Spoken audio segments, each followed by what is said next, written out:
Cuba kita fikir sekejap. Semua gadget, semua benda elektronik yang kita guna hari-hari, apa yang sebenarnya sambungkan semua benda ni?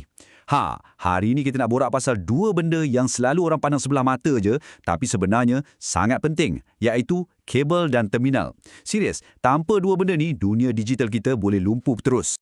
So, apa sebenarnya nadi utama dunia elektronik kita ni? Mesti ramai yang terus fikir, mestilah bateri atau stesen jana kuasa lah. Kan? Logik lah jawapan tu. Tapi, betul ke itu jawapan dia? Jom kita tengok.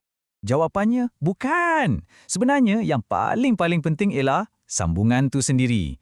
Cuba bayangkan sekejap. Kita ada kuasa paling hebat, data paling laju, tapi kalau tak ada jambatan atau sambungan yang elok untuk sampaikan semua tu, apa jadi? Tak jadi apa-apa. Semuanya tak akan sampai ke mana-mana. Segalanya bermula dari sini. Okey, jom kita mulakan dengan yang paling asas. Kita nak kenal dengan dua watak utama yang menjayakan setiap sambungan dalam mana-mana sistem. Yang pertama, kabel. Nak senang faham, anggap je kabel ni macam sistem peredaran darah dalam badan kita. Dialah saluran yang bawa tenaga dan maklumat, macam darah bawa oksigen, ke setiap pelosok peranti. Saluran inilah yang pastikan semuanya hidup dan boleh berfungsi dengan baik. Dan yang penting, dengan selamat. Okey, yang kedua, terminal. Kalau kabel tu tadi umpama lebuh raya, terminal ni pula macam port atau stesen dia. Inilah titik pertemuan, tempat di mana tenaga atau data tu diserahkan dari kabel kepada komponen lain. Macam jabat tangan lah, tempat pertukaran berlaku. Penting gila benda ni. Dan yang menariknya, kabel ni ada dua carrier utama. Ada kabel elektrik, yang ni untuk kerja-kerja berat. Biasanya dia lagi tebal sebab tugas dia nak hantar kuasa, voltan tinggi punya. Lepas tu, kita ada kabel elektronik. Yang ni pula lebih halus sikit kerjanya. Dia selalunya lebih nipis dan tugas dia cuma nak hantar isyarat atau data. So, voltan ni pun rendah aja. Okey, sekarang kita dah tahu apa benda tu. Jom kita bedah siasat sikit. Kita nak tengok apa sebenarnya ada kat dalam kabel dan terminal ni. Okey. Setiap kabel, tak kiralah apa jenis pun, mesti ada 3 lapisan utama. Paling dalam sekali, kita ada konduktor. Inilah jalan untuk elektrik atau data lalu. Selalunya dibuat dari tembaga sebab ia pengalir yang bagus. Lepas tu, konduktor ni akan dibalut dengan penebat, biasanya getah atau plastik. Fungsi dia, nak pastikan elektrik tak melompat keluar dan menyebabkan litar pintas.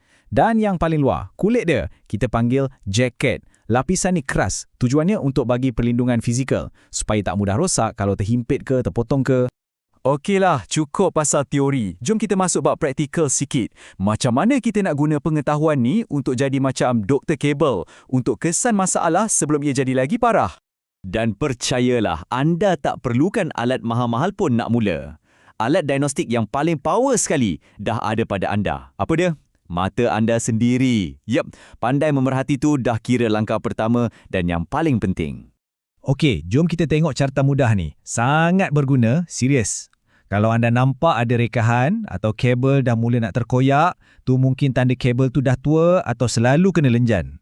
Kalau nampak ada warna dah berubah atau ada macam bonjol, yang tu tanda bahaya.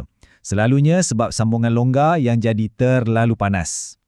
Lagi satu, kalau nampak ada serbuk warna hijau atau putih, tusah, karat atau kakisan sebab kena air atau lembapan.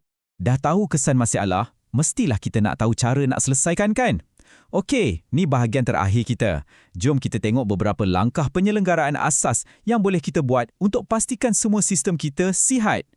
Proses dia senang je, ada 4 langkah je. Ingat ni, periksa, bersihkan, kemaskan, lindungi. Mula-mula, periksa dengan mata, cari tanda-tanda yang kita bincang tadi. Dah jumpa? Bersihkan mana-mana habuk atau karat. Lepas tu, kemaskan sambungan.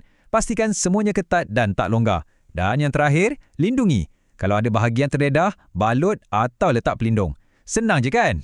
Sebelum kita habis, saya nak tinggalkan anda dengan satu kata-kata ni. Sistem yang paling kuat pun sebenarnya hanya sekuat sambungannya yang paling lemah. Cuba fikir betul-betul. Tak kira betapa canggihnya satu sistem tu, kalau ada satu je sambungan yang lemah, satu je semua boleh gagal. Setiap sambungan tu penting. Jadi sebagai penutup, jom kita fikir lebih jauh sikit. Bukan pasal teknikal dah. Selain daripada kabel dan terminal, agaknya sambungan apa lagi dalam hidup kita yang perlukan sedikit perhatian dan penyelenggaraan? Fikir-fikirkanlah. Terima kasih sebab luangkan masa bersama kami.